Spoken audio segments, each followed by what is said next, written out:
Kita mulai aja ya, kita berdoa dulu ya. Tuhan Allah Bapa kami mengucap syukur dan berterima kasih karena Engkau memberkati kami dan memberkati kehidupan kami. Engkau memberikan hujan untuk menyirami bumi sehingga menyuburkan tanah dan memberikan penghasilan bagi kebutuhan kehidupan kami sebagai umat ciptaan Tuhan. Kami berdoa kiranya Tuhan terus melindungi, menjaga setiap kami di dalam keluar masuk kami, khususnya dalam masa-masa musim hujan. Kiranya kami boleh dilindungi dan dijaga sehingga kami boleh tetap mendapatkan ketenangan, keamanan dimanapun kami berada. Tuhan, kami menyerahkan malam ini di mana kami bersama-sama akan mempelajari firman Tuhan.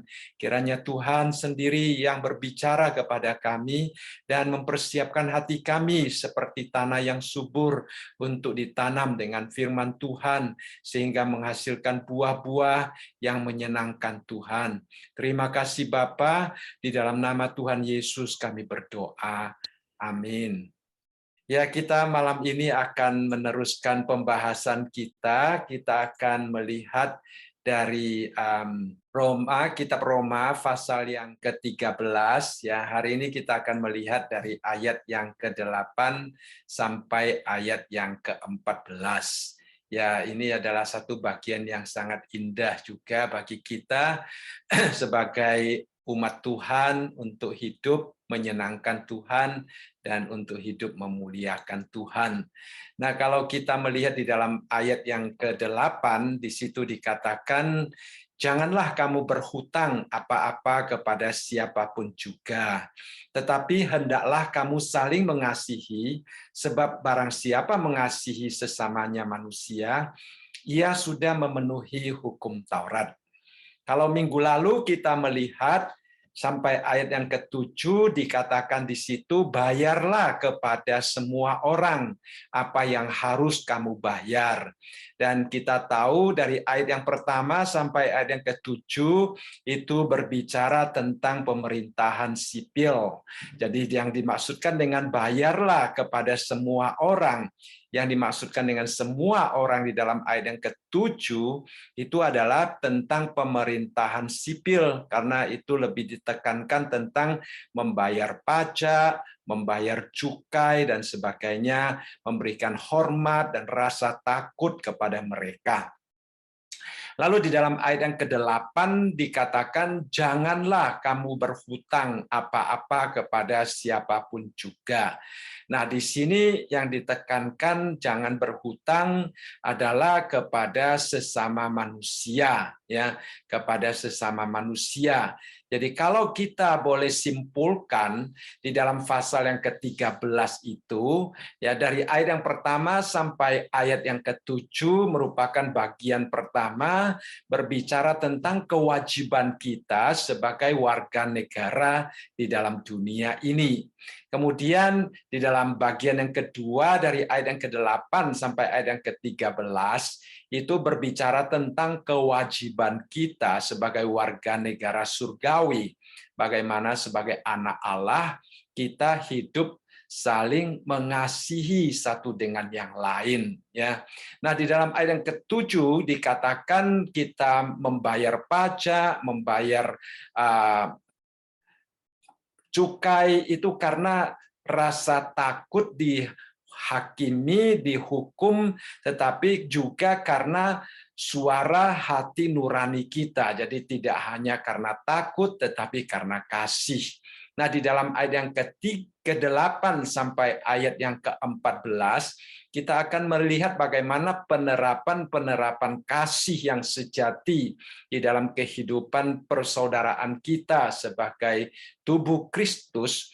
Di situ walaupun kita tidak mempunyai rasa takut ataupun tidak terikat oleh apa-apa, tetapi kita diminta untuk saling mengasihi. Dan karena kasih di sini dikatakan sebagai pemenuhan akan hukum Taurat, dan juga karena kebutuhan daripada saudara-saudara kita, maka di situ kita melihat bahwa kasih walaupun kita tidak terikat, tetapi kita mempunyai tanggung jawab. Ya, jadi kasih merupakan tanggung jawab kita bersama-sama. Berarti kalau kita tidak mengasihi saudara-saudara kita, itu berarti kita berhutang kasih kepada saudara-saudara kita. Ya, dengan kata lain, kita tidak mempunyai kebebasan untuk berkata apakah saya mau mengasihi atau tidak mau mengasihi, karena itu seolah-olah kalau kita tidak mengasihi, kita berhutang kasih kepada mereka, ya. Jadi hutang yang dikatakan di sini bukan hanya hutang secara material, tetapi juga dalam kehidupan sehari-hari, kasih yang kita salurkan di dalam kehidupan kita. Jadi dengan kata lain bahwa sebagai orang Kristen, ya, kita tidak bisa berkata apakah kita mau mengasihi atau tidak. Kita juga tidak bisa berkata apakah orang itu patut mendapatkan kasih saya atau tidak, ya. Karena kita harus mengasihi mereka yang patut menerima kasih kita. Dan siapa yang patut menerima kasih kita? Kalau kita kembali kepada pasal yang ke-12, semua orang, ya, semua orang, termasuk saudara-saudara seiman kita, bahkan juga termasuk orang-orang yang bukan Kristen, dan yang penting sekali adalah termasuk musuh-musuh kita atau seteru-seteru kita. Jadi semua orang, semua lapisan masyarakat, mereka itu mempunyai hak untuk menerima kasih kita. Ya. Nah, mengapa demikian? Karena kasih merupakan karakter kita, merupakan sifat kita, merupakan bukti eksistensi kita sebagai anak Allah. Karena Allah adalah kasih, seperti yang dikatakan di dalam 1 Yohanes pasal yang keempat ayat yang ke-16, ya. Dan kita adalah gambar dan rupa, diciptakan menurut gambar dan rupa Allah. Kasih Allah itu dihembuskan di dalam jiwa manusia. Oleh sebab itu manusia, khususnya kita sebagai anak-anak Allah yang sudah dilahirkan kembali ke dalam keluarga Allah, kita harus memiliki rasa tanggung jawab untuk mengasihi orang lain. Nah, Andrew Murray dia pernah berkata demikian. Dia mengatakan tanpa kasih tubuh Kristus akan terpecah belah. Dan kalau tubuh Kristus retak seperti gelas yang retak atau terpecah belah, maka gelas itu tidak dapat menampung berkat Allah. Ya, kalau tubuh Kristus seperti gelas itu terpecah belah, saya mendapatkan sekeping, saudara mendapat sekeping, dan pada waktu berkat Allah dicurahkan, kepingan-kepingan itu tidak dapat menampung berkat Allah.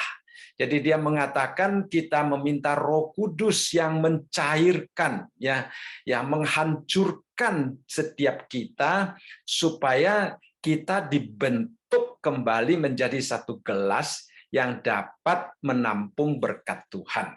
Nah, sebenarnya bukan hanya di dalam tubuh Kristus atau gereja Tuhan kita harus mencairkan, melelehkan diri untuk membentuk satu gelas. Di dalam satu keluarga juga sebenarnya demikian, ya. Suami dan istri, orang tua dan anak, ya. Kita merupakan satu kesatuan di dalam satu keluarga untuk menerima berkat Tuhan.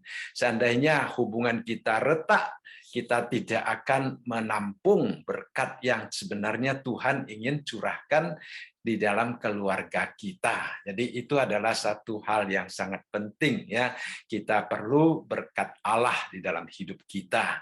Kemudian di dalam ayat yang ke-9 kita melihat Rasul Paulus menuliskan tentang ringkasan dari ketetapan-ketetapan tertentu. Kalau dia katakan bahwa saling mengasihi adalah memenuhi hukum Taurat. Ya, kalau kita saling mengasihi memenuhi hukum Taurat, lalu di dalam ayat yang ke-9 ada rangkuman tentang bagaimana saling mengasihi itu sungguh-sungguh menunjukkan pemenuhan hukum Taurat. Ya, di dalam ayat yang ke-9 dikatakan karena firman jangan berzina, jangan membunuh, jangan mencuri, jangan mengingini, dan firman lain manapun juga sudah tersimpul dalam firman ini, yaitu kasihilah sesamamu manusia seperti dirimu sendiri.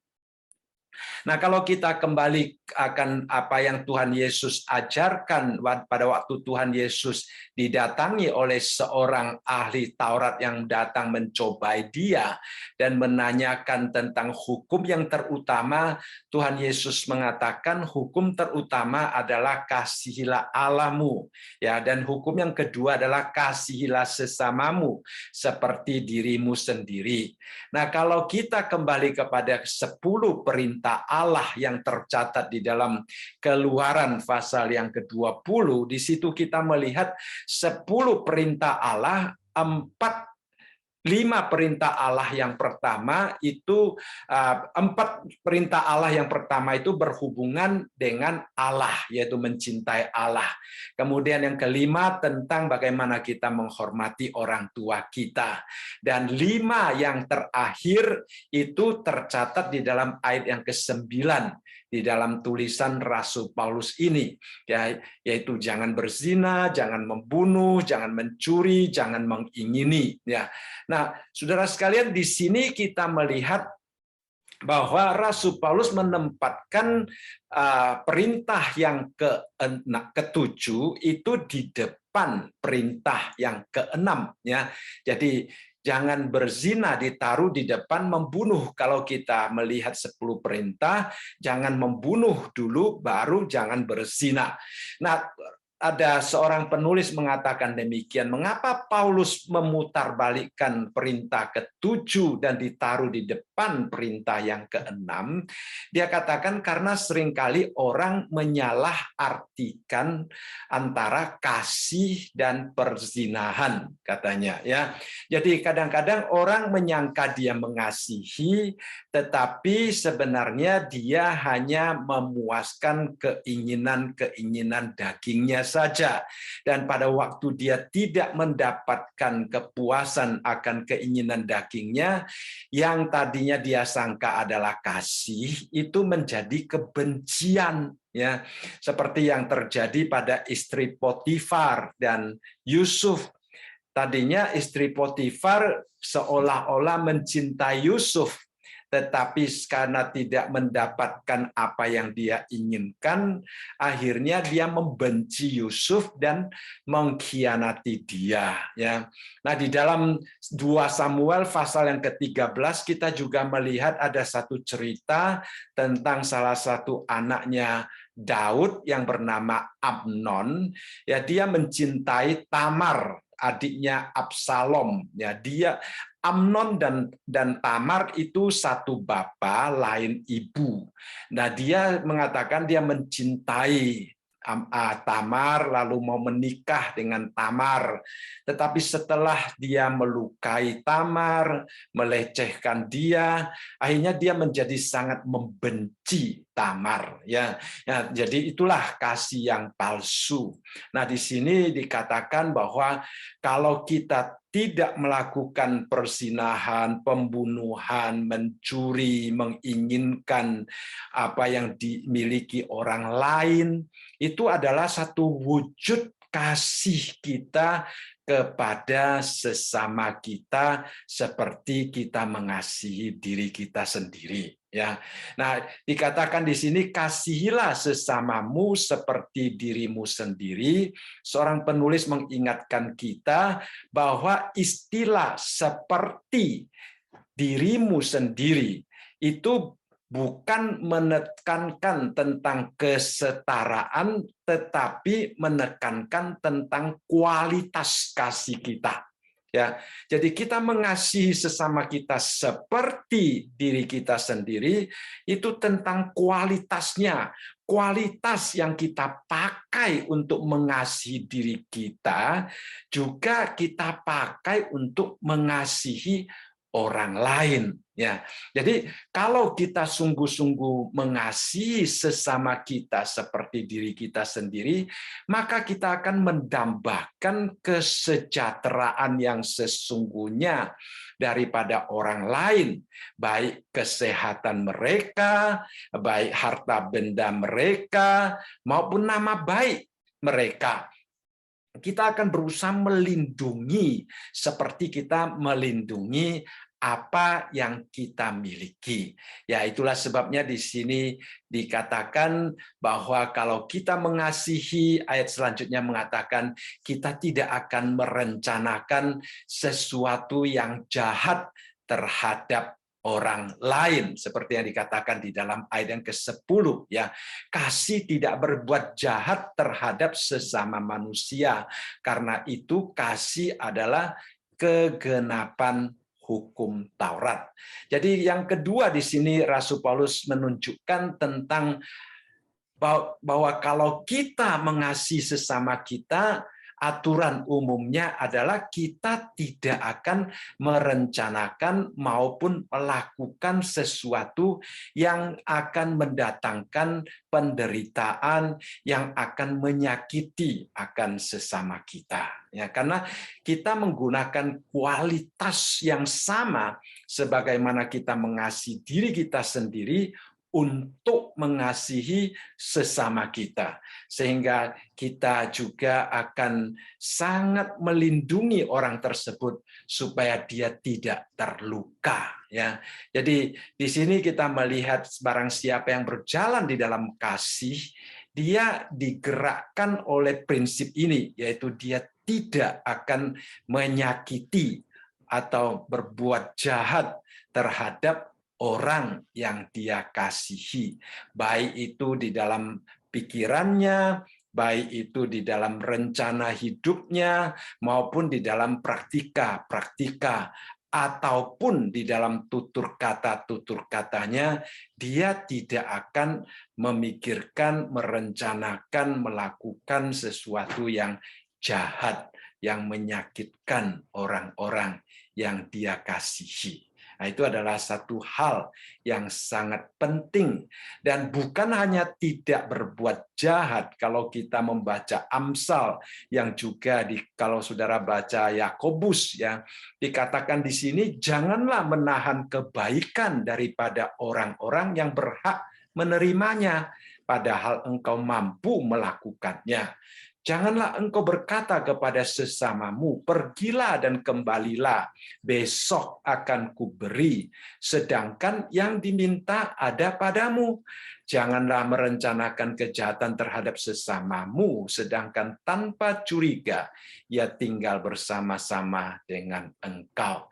Jadi di sini kita melihat ada satu sisi yang langkah yang lebih positif tentang kasih, bukan hanya tidak melukai, tidak berbuat jahat, tetapi kita juga berbuat baik kepada orang-orang yang berhak menerimanya. Mungkin pertanyaan kita, siapa yang berhak menerimanya? Kembali kalau kita melihat di dalam pasal yang ke-12, setiap orang, ya, setiap orang. Kalau kita melihat di dalam ayat yang ke-12, kita melihat yang berhak menerimanya adalah semua orang, ya, termasuk saudara seiman kita atau orang yang belum percaya ataupun terhadap musuh kita, ya. Jadi semua orang berhak menerimanya. Jadi kita harus berusaha melakukan apa yang baik terhadap semua orang. Jadi ini kalau kita lakukan, dikatakan di dalam ayat yang ke-10, itu akan membuktikan bahwa kasih adalah kepenuhan daripada hukum Taurat. Karena kasih itu mendorong kita untuk melakukan permintaan-permintaan Tuhan, hukum-hukum Tuhan yang Tuhan berikan kepada kita. Ya, nah itu adalah ayat yang ke-10. Kita akan teruskan dengan ayat yang ke-11 ya. Ayat yang ke-11 dikatakan, hal ini harus kamu lakukan karena kamu mengetahui keadaan waktu sekarang yang bahwa saatnya telah tiba bagi kamu untuk bangun dari tidur. Sebab sekarang keselamatan sudah lebih dekat bagi kita daripada waktu kita menjadi percaya. Nah, di dalam bagian ini hal ini yang dimaksudkan di dalam ayat ini adalah hal tentang saling mengasihi dan juga hal tentang jangan berzina, jangan membunuh, jangan bersaksi dusta, jangan mengingini sesuatu dari sesama kita. Hal ini harus kita lakukan katanya. Mengapa? Ada satu istilah karena di sini. Karena kamu mengetahui keadaan waktu sekarang. Ya, kita harus mengetahui keadaan waktu kita. Itu dikatakan di sini. Itu merupakan satu unsur yang sangat penting. Mengetahui keadaan waktu kita artinya hidup di dalam kesadaran apa yang sedang terjadi sekarang. Ya, apa yang Tuhan inginkan agar saya lakukan sekarang. Itu artinya mengetahui keadaan waktu sekarang.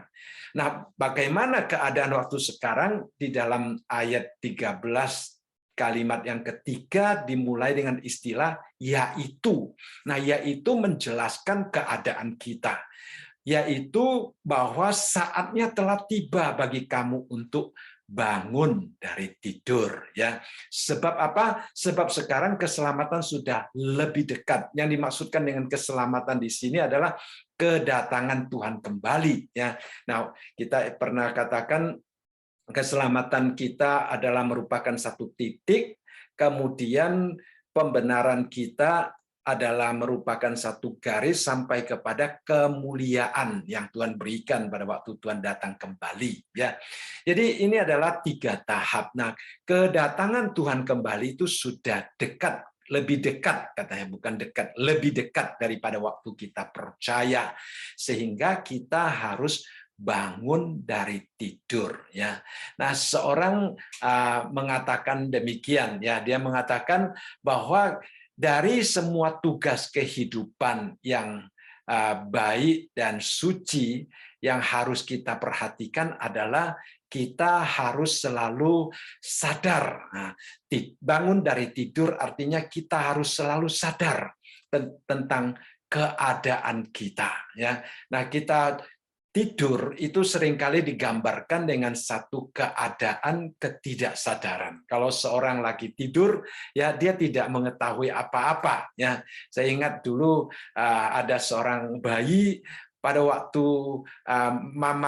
pada waktu dia tidak tidur, siapapun tidak dapat menggendong dia sampai mamanya kecapean.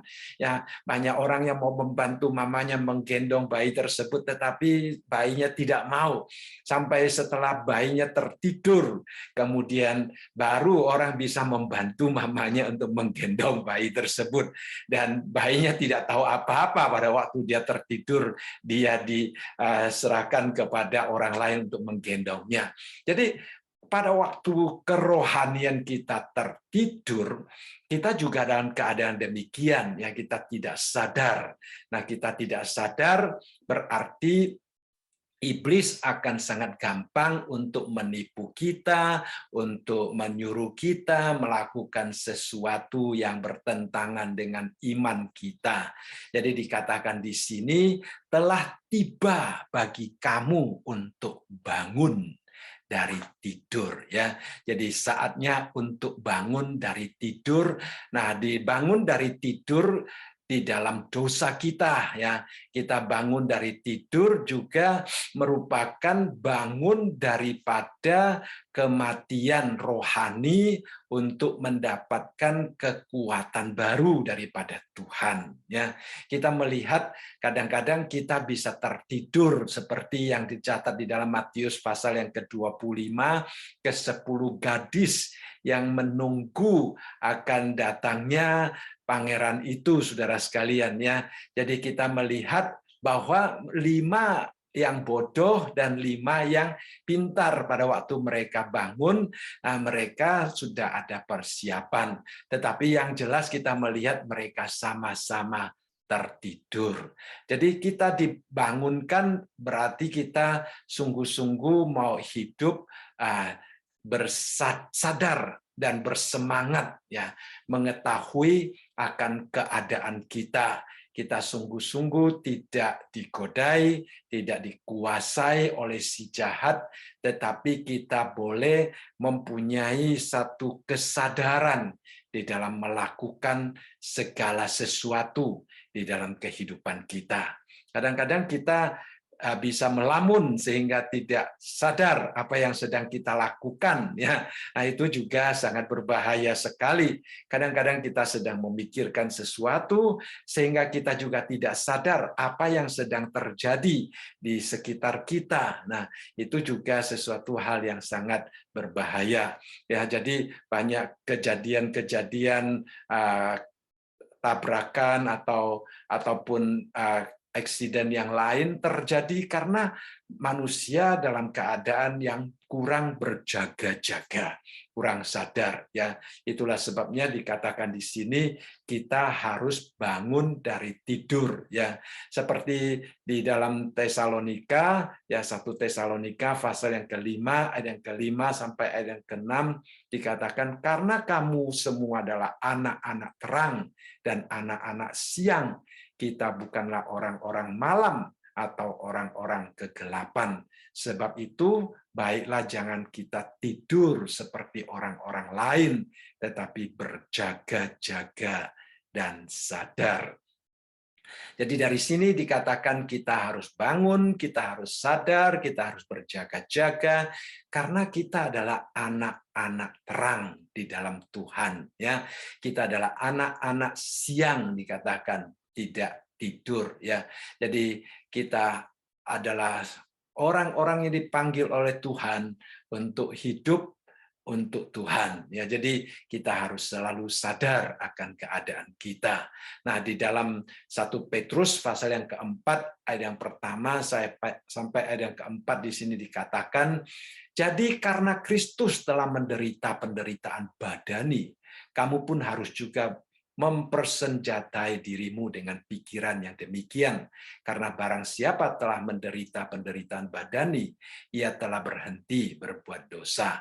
Supaya waktu yang sisa jangan kamu pergunakan menurut keinginan manusia, tetapi menurut kehendak Allah. Sebab telah cukup banyak waktu kamu pergunakan untuk melakukan kehendak orang-orang yang tidak mengenal Allah. Kamu telah hidup dalam rupa-rupa hawa nafsu, keinginan, kemabukan, pesta pora, perjamuan minum, dan penyembahan berhala yang terlarang. Sebab itu mereka heran bahwa kamu tidak turut mencemplungkan diri bersama-sama mereka di dalam kubangan ketidaksenonohan yang sama, dan mereka memfitnah kamu. Nah, pada waktu itu orang Kristen difitnah oleh orang-orang lain karena mereka tidak mengikuti kehidupan yang tidak senonoh itu.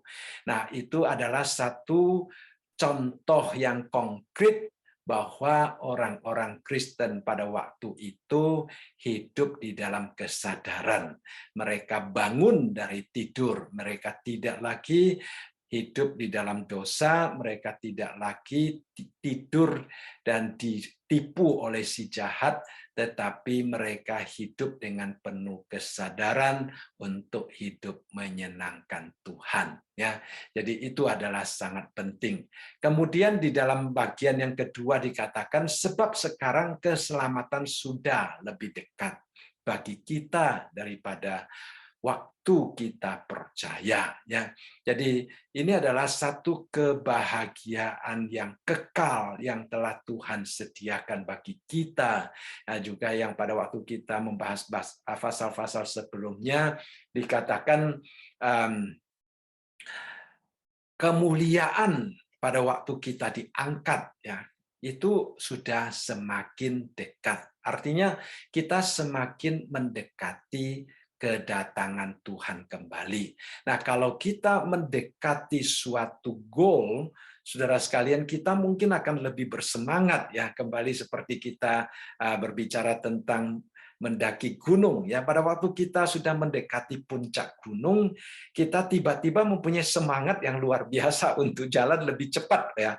Nah, kalau kita mendekati hari Tuhan, kita juga seharusnya semakin kuat, semakin mempunyai semangat untuk cepat-cepat bertemu dengan Tuhan kita. Jangan sampai seperti orang Israel di dalam perjalanan menuju tanah Kanaan, hanya tinggal 11 hari, akhirnya mereka berjalan selama 40 tahun lamanya. Ya, jadi kita sudah semakin dekat, kita juga harus semakin bersemangat, mempunyai kekuatan yang baru untuk cepat-cepat bertemu dengan Tuhan kita. Ya, itu adalah hal yang sangat penting. Kemudian selain daripada kita bangun tidur, ya, seorang penulis menggambarkan dengan sangat baik. Dia mengatakan pada waktu kita bangun tidur, kita tanggalkan baju tidur dan kita mengenakan baju untuk pergi katanya, atau baju untuk siang hari katanya. Nah, di sini juga Rasul Paulus menggunakan istilah menanggalkan ya. Jadi karena kita bangun tidur, saudara sekalian, akhirnya di sini dikatakan ayat yang ke-12, hari sudah jauh malam, telah hampir siang, sebab itu marilah kita menanggalkan perbuatan-perbuatan kegelapan dan mengenakan perlengkapan senjata terang.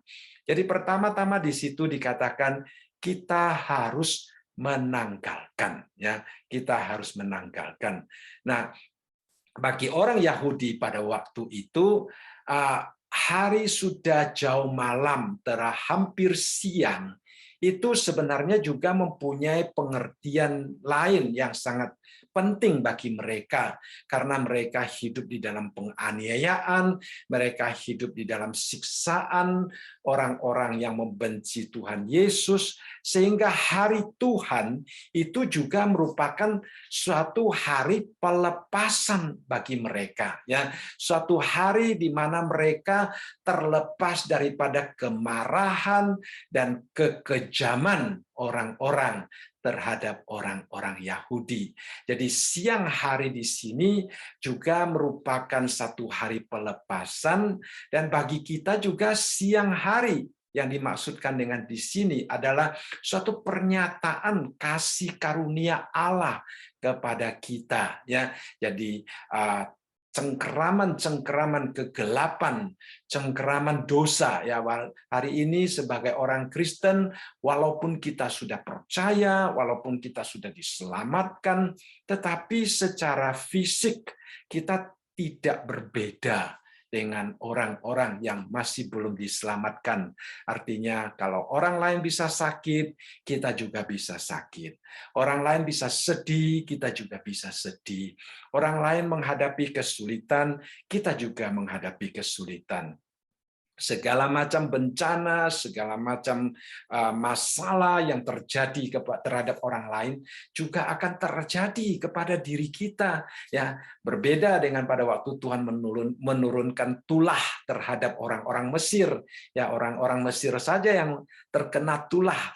Tetapi kalau kita hidup di dalam dunia ini, apapun yang terjadi di dalam dunia ini, baik itu sesuatu yang baik ataupun sesuatu yang menghancurkan, itu juga orang Kristen akan ikut mengambil bagian, kena, ya. Jadi kita dikatakan di sini bahwa siang sudah dekat itu sebenarnya adalah suatu proklamasi tentang harapan kita, tentang kedatangan Tuhan kembali, tentang pelepasan, tentang realisasi daripada kasih karunia Allah kepada kita, ya. Jadi itu adalah satu hal yang sangat indah bagi kita kalau siang itu datang, ya, kalau Tuhan Yesus datang kembali, karena saat itu kita terlepas daripada segala kesulitan, masalah yang sedang kita hadapi saat ini. Semuanya akan terlepas, saudara sekalian.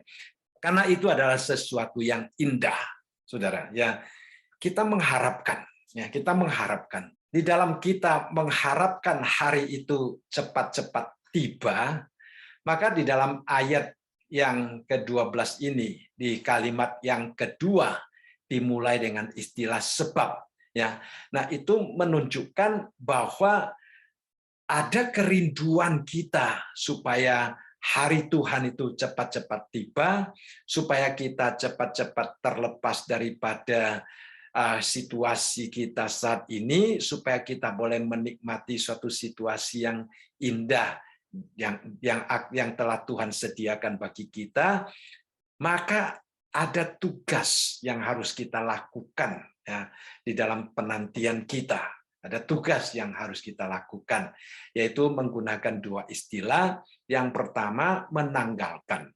Dan yang kedua, dengan istilah mengenakan. Ya, seperti saya katakan tadi, ada seorang mengatakan, menggambarkan seperti orang baru bangun tidur, kita menanggalkan baju tidur, kemudian memakai baju siang hari. Ya, demikian juga di sini kita menanggalkan baju yang mungkin hidup di dalam kegelapan. Ya, kita menanggalkan perbuatan kegelapan dimaksudkan di sini. Ya, kita menanggalkan perbuatan kegelapan. Seperti dikatakan di dalam 2 Petrus pasal yang ketiga, ayat yang ke-14. Di sini dikatakan, sebab itu saudara-saudaraku yang kekasih, sambil menantikan semuanya itu, ya, kamu harus berusaha supaya kamu kedapatan tak bercacat dan tak bernoda di hadapannya dalam perdamaian dengan Dia. Jadi ada beberapa hal yang kita lakukan kalau kita menanggalkan perbuatan-perbuatan kegelapan. Ya, di sini dikatakan pertama, kita akan kedapatan tidak bercacat dan tidak bernoda di hadapan Tuhan. Yang kedua, karena kita tidak ada cacatnya, Tuhan itu kudus, Tuhan menginginkan kita kudus. Kalau ada cacatnya, itu akan menghalangi hubungan kita dengan Tuhan. Tetapi karena kita kedapatan tidak bercacat dan tidak bernoda, suatu kondisi yang begitu sempurna di hadapan Tuhan, maka dikatakan di sini, hubungan kita dengan Tuhan itu menjadi begitu indah.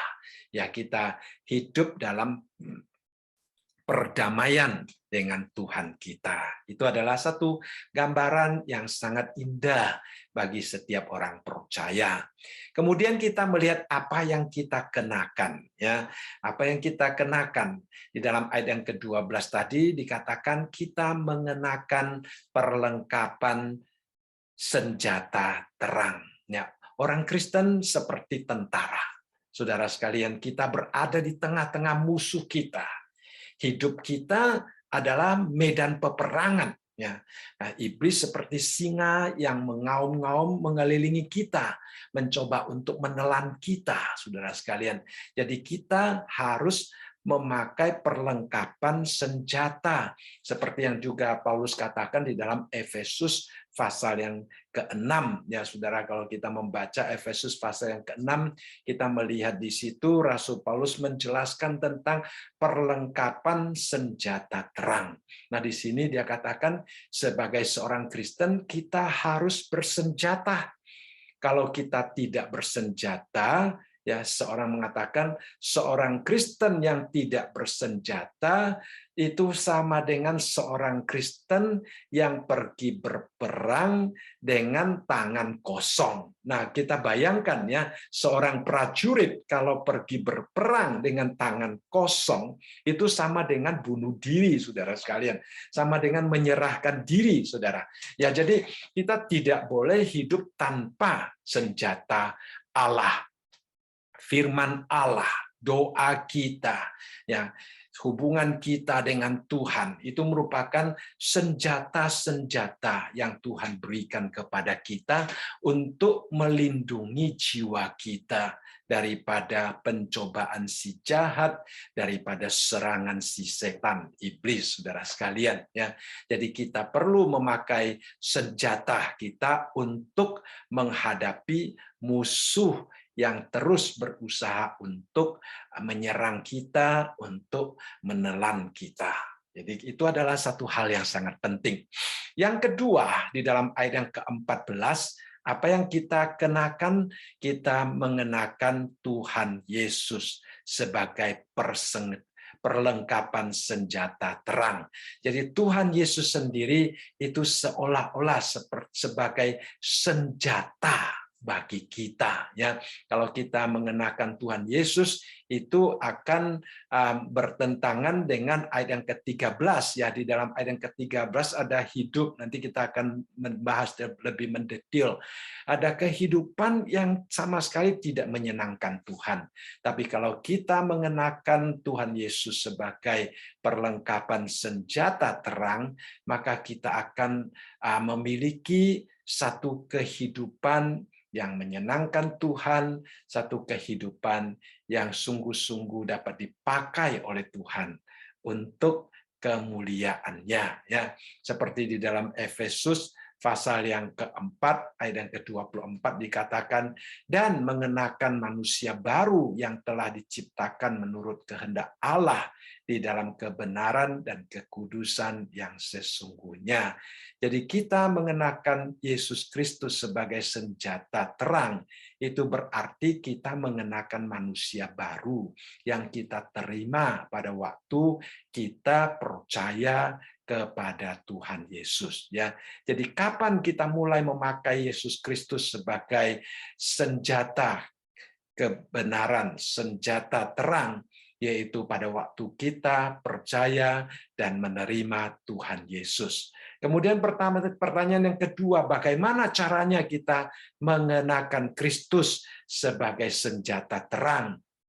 Di dalam Galatia pasal yang ketiga ayat yang ke-27 dikatakan, karena kamu semua yang dibaptis dalam Kristus telah mengenakan Kristus, ya. Nah, dibaptis dalam Kristus di sini memang istilah baptis di sini tidak terbatas pada baptisan air, ya saudara sekalian. Banyak orang juga mengatakan pada waktu kita percaya, kita juga mengalami baptisan Roh Kudus yang mengklaim kita sebagai anak-anak Tuhan, ya. Jadi itu adalah satu hal yang penting, ya. Lalu kita melihat apa yang dimaksudkan dengan mengenakan Kristus, ya. Kita mengenakan Kristus Yesus berarti kita menyerahkan otoritas hidup kita dan mengizinkan Tuhan memerintah di dalam hidup kita, ya. Mungkin kita telah menerima Tuhan Yesus, tetapi apakah kita sungguh-sungguh percaya Dia sebagai Tuhan di dalam hidup kita, atau hanya percaya Dia sebagai juru selamat, ya.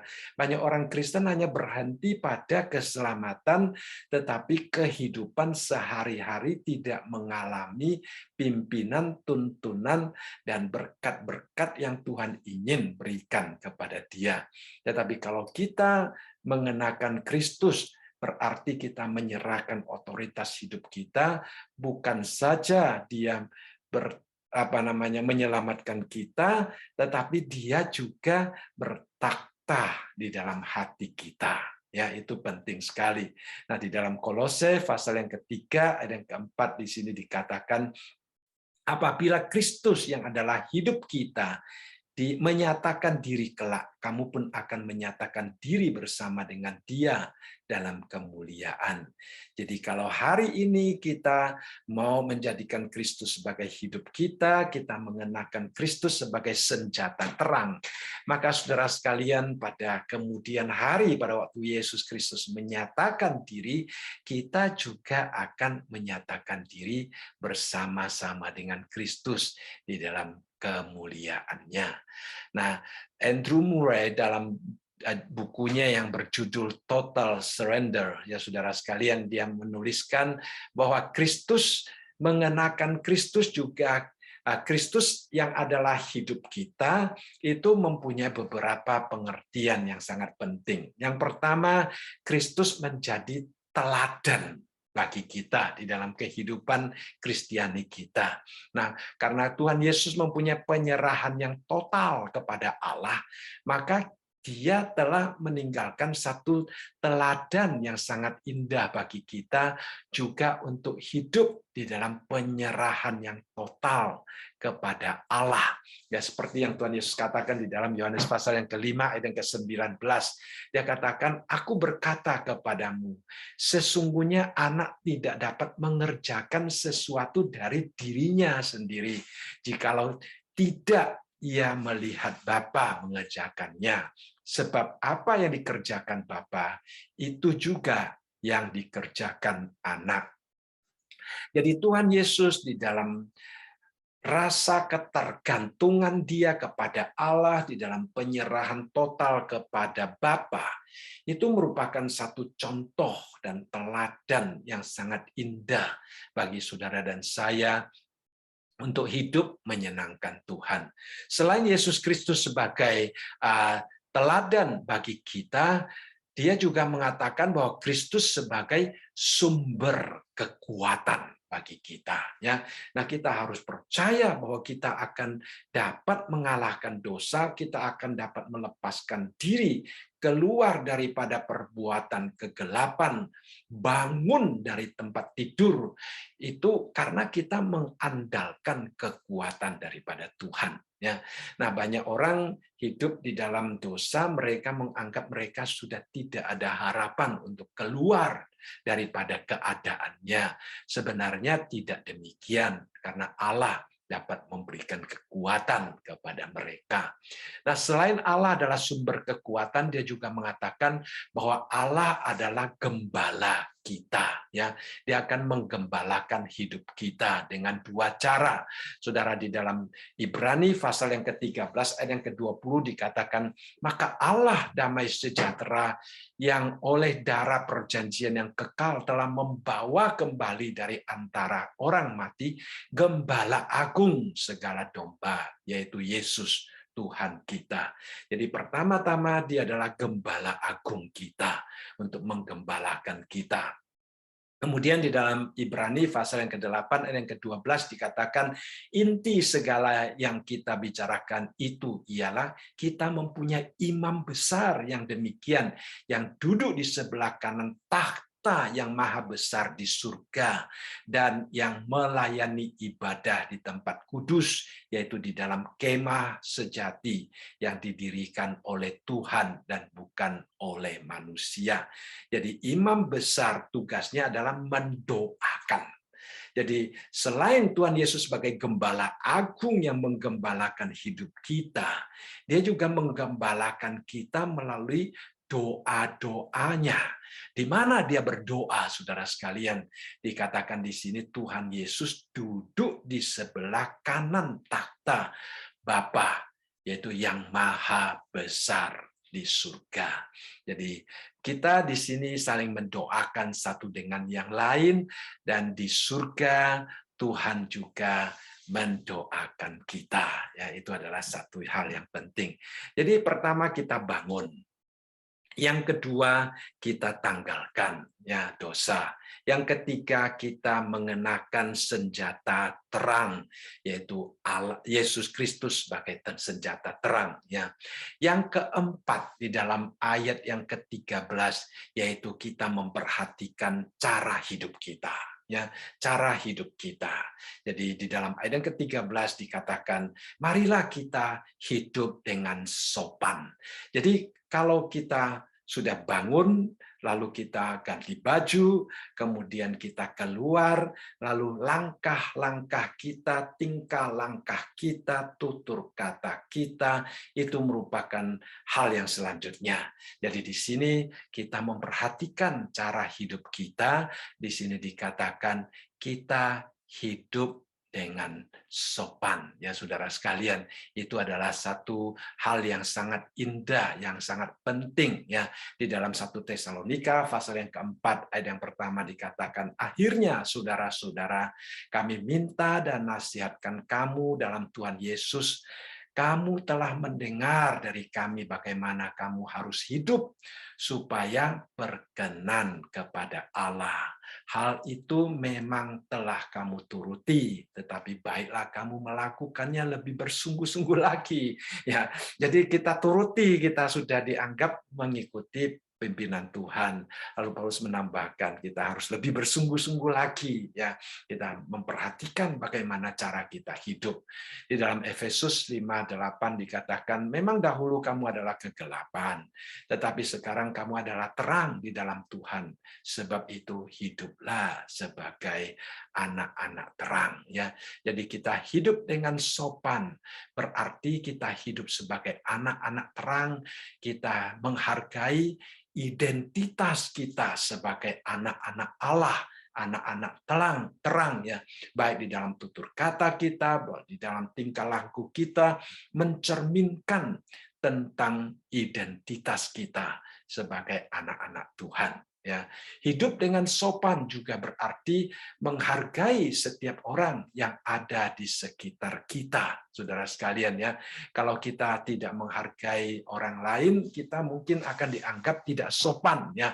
Atau kadang-kadang kita mendengar ada orang yang suka mengucapkan kata-kata kotor atau bertindak semena-mena, khususnya kalau kita sedang menyetir, ada orang yang tidak menghargai orang lain, mereka boleh menyetir sesuka mereka dan sebagainya. Nah, itu sebenarnya adalah satu wujud tidak menghargai orang lain ya. Selain tidak menghargai diri sendiri, juga tidak menghargai orang lain. Jadi hidup dengan sopan di sini, di satu sisi menghargai diri sendiri, di sisi lain kita menghargai orang lain. Kemudian kita melihat di sini ya, di dalam ayat ini, hidup dengan sopan, Rasul Paulus juga menjelaskan dengan 3 unsur yang negatif yang harus kita jauhi ya, dengan istilah jangan dalam. Kita melihat ada 3 pasang dosa yang disebutkan di sini yang harus kita jauhi kalau kita hidup dengan sopan. Ya, yang pertama-tama kita melihat di sini dikatakan jangan dalam pesta pora dan kemabukan. Ya, apa kau boleh minum anggur? Ya, saudara sekalian, tetapi jangan sampai kita berpesta pora kemudian hidup di dalam kemabuk-mabukan. Ya, kita harus belajar menahan diri ya, segala yang berlebihan di dalam makan dan minum itu harus kita jauhi ya. Kita tidak boleh memberikan kesempatan sedikit pun kepada tuntutan kedagingan kita atau untuk mengikuti selera indera kita untuk mengakses pada hal-hal yang tidak menyenangkan Tuhan ya. Jadi kita harus menjaga diri kita supaya hati kita jangan sampai menjadi beban karena kehidupan pesta pora dan kemabukan seperti yang dikatakan Tuhan Yesus ya di dalam Lukas pasal yang ke-21 ayat yang ke-34.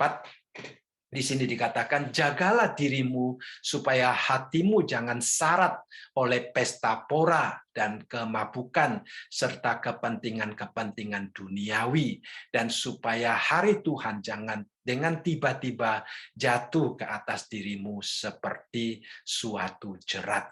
Nah, dikatakan di sini, kalau kita pesta pora, bermabuk-mabukan, dan mementingkan hal-hal duniawi, hati kita akan syarat. Saudara, apa artinya hati kita akan syarat? Ya, syarat artinya menjadi beban. Hati kita menjadi suatu beban.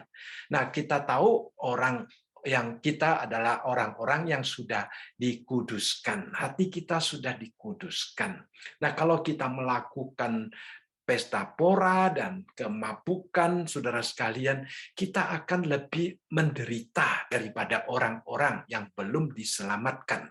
Karena apa? Karena di dalam hati kita tahu itu tidak baik. Nah, kalau orang-orang yang belum diselamatkan, mungkin mereka menganggap itu adalah suatu kesenangan bagi mereka, sehingga tidak ada beban di dalam hati mereka. Ya, walaupun mereka minum, mereka tidak merasa beban, tidak merasa tekanan. Tetapi bagi orang-orang Kristen, dikatakan di sini, hati kita akan menjadi syarat kalau seandainya kita bermabuk-mabukan. Karena apa? Karena hati kita tidak bisa menerima keadaan yang demikian.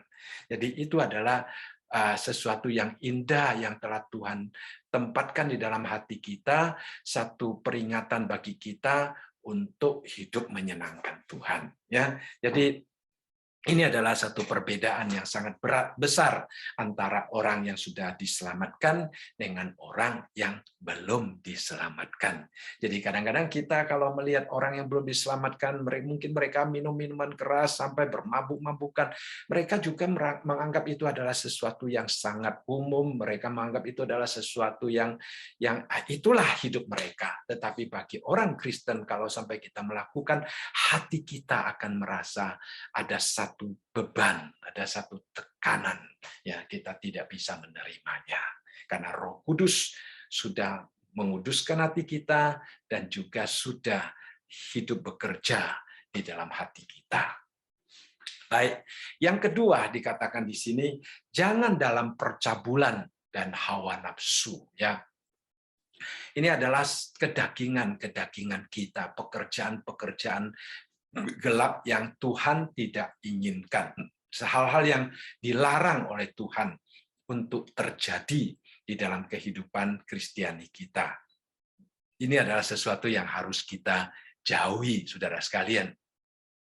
Sebenarnya percabulan dan hawa nafsu bukan hanya larangan di dalam kekristenan, tetapi juga larangan di dalam masyarakat secara umum, ya. Cuma memang ada masyarakat tertentu yang masih sangat terbuka untuk hal ini, saudara sekalian. Ya, saya ingat pada waktu kami jalan-jalan di Amsterdam, waktu itu kami naik kereta sampai ke itu stasiun sentral ya di Amsterdam. Lalu kita turun, lalu kita ikut orang jalan ya, pokoknya di mana ramai, kita juga lihat pemandangan malam ya, waktu malam, pemandangan malam sambil foto-foto, sambil lihat-lihat. Akhirnya kita tanpa sadar berjalan ke satu tempat, begitu banyak orang berkerumunan di situ. Ternyata ada seperti show manusia di jendela-jendela, saudara sekalian. Akhirnya kita cepat-cepat meninggalkan tempat tersebut, saudara sekalian. Ya, tempat yang tidak kita inginkan, yaitu adalah sesuatu yang tidak pantas kita pergi. Nah, saudara, itu terjadi juga ya. Kemudian yang ketiga di sini dikatakan jangan dalam perselisihan dan iri hati. Nah, ini juga satu pekerjaan di dalam kegelapan ya. Orang suka bertengkar, orang suka berselisih dengan orang lain ya, orang suka iri hati. Seorang penulis mengatakan ini dikatakan kegelapan karena orang yang suka bertengkar dan suka iri hati tidak pernah merasa dirinya suka bertengkar dan suka iri hati. Pada waktu saya membaca hal yang demikian, dikatakan ya, orang yang suka bertengkar dan suka iri hati tidak pernah mengaku bahwa dirinya suka bertengkar dan suka iri hati, katanya, karena hatinya sudah berada di dalam kegelapan ya. Nah, bahkan di dalam kehidupan pelayanan kita, saudara sekalian, itu Matthew Henry dia menulis demikian. Dia mengatakan mungkin banyak orang suci yang mempunyai kehidupan yang baik ya dicemburui dan orang berusaha untuk bersaing dengan dia. Nah, ini adalah sesuatu hal yang sangat ironi, saudara sekalian.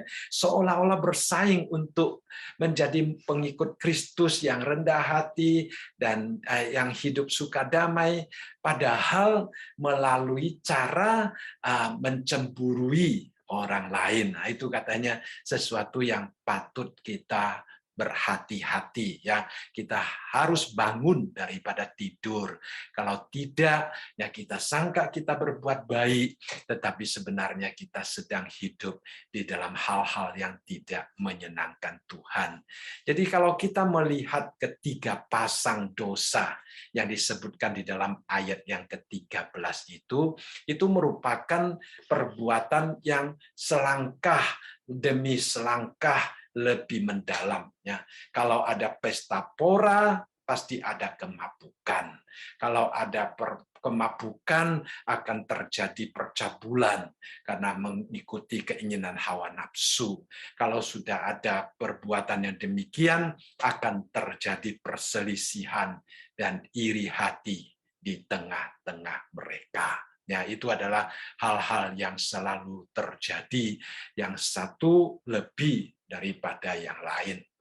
Kemudian ayat yang terakhir kita melihat dikatakan di sini, janganlah merawat tubuhmu untuk memuaskan keinginannya. Tujuan hidup kita harus jelas, ya. Kita mengenakan Kristus Yesus sebagai perlengkapan senjata kita, kita juga merawat tubuh kita. Tetapi kita merawat tubuh kita bukan untuk memuaskan keinginan tubuh kita, ya. Kita merawat tubuh kita untuk apa? Di dalam 1 Korintus pasal yang ke-6 ayat yang ke-19 sampai ayat yang ke-20 dikatakan di sini, atau tidak tahukah kamu bahwa tubuhmu adalah bait Roh Kudus yang diam di dalam kamu, Roh Kudus yang kamu peroleh dari Allah, dan bahwa kamu bukan milik kamu sendiri, sebab kamu telah dibeli dan harganya telah lunas dibayar. Karena itu, muliakanlah Allah dengan tubuhmu. Jadi kita bukan memuaskan keinginan tubuh kita, tetapi kita memakai tubuh kita untuk memuliakan Allah, ya. Nah, seorang penulis lain mengatakan kadang-kadang kita menjadi bingung karena kita berlebih-lebihan mengikuti tuntutan keinginan tubuh kita. Kita memanjakan keinginan tubuh kita, menyebabkan hidup kita menjadi sangat tidak beraturan. Yaitu juga satu hal yang sangat negatif di dalam hidup kita. Nah, kita tidak dilarang untuk memenuhi kebutuhan tubuh, tetapi kita dilarang untuk memenuhi tuntutan hawa nafsu keinginan tubuh kita. Kebutuhan tubuh harus diperhatikan, tetapi nafsu tidak boleh dipuaskan. Ya, kebutuhan alami harus dijawab, tetapi keinginan daging harus diperiksa dan ditolak.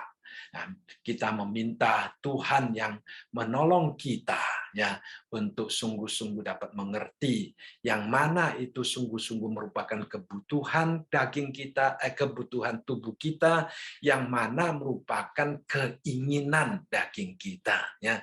Kadang-kadang kita membeli sesuatu, kita juga harus tahu ya mana yang sungguh-sungguh kita butuhkan, mana yang kita inginkan. Kadang-kadang yang kita inginkan belum tentu kita butuhkan, akhirnya setelah beli belum tentu dipakai ya. Nah, belum tentu berguna. Jadi kita harus selalu berhati-hati dengan cara kita untuk merawat tubuh kita ya, itu penting sekali. Jadi kita melihat apa yang kita pelajari pada hari ini. Yang pertama, kita mengarahkan tubuh kita. Kita dari bawah ya saudara sekalian ya. Kita bangun dari tidur ya. Kita jangan hidup di dalam dosa, jangan hidup di dalam kegelapan. Kita tanggalkan perbuatan-perbuatan kegelapan. Kita mengenakan senjata terang, yang mengenakan Kristus Yesus yang menggembalakan hidup kita, yang menjadi imam besar di dalam hidup kita. Lalu kita memperhatikan agar hidup kita sopan, baik di hadapan Allah maupun di hadapan manusia. Dan pada waktu kita merawat diri kita. Kita tahu bukan untuk memuaskan keinginan diri kita, tetapi untuk memuliakan Allah. Baik, saya rasa malam ini kita belajar sampai di sini. Ya, kita akan masuk dalam doa dulu ya. Mari kita berdoa. Tuhan, kami kembali mengucap syukur dan berterima kasih untuk malam ini, di mana kami boleh berkumpul bersama-sama untuk belajar firman Tuhan.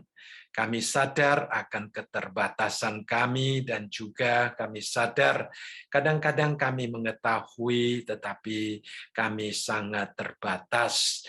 Kiranya Roh Kudus menopang hidup kami, menolong kami agar apa yang kami pelajari malam ini mengasihi setiap orang yang berhak menerima kasih kami dan juga hidup dengan penuh kesadaran seperti orang yang bangun daripada tidur.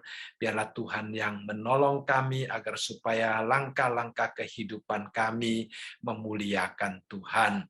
Tuhan, kami juga berdoa bagi saudara-saudara kami di dalam memasuki akhir tahun. Kiranya Tuhan memberkati akan setiap keluarga, kiranya Tuhan memberkati anak-anak kami, kesehatan setiap kami, menyembuhkan sakit kami, dan memberikan kami kekuatan baru untuk hidup memuliakan Tuhan. Terima kasih Bapa, di dalam nama Tuhan kami Yesus Kristus kami berdoa.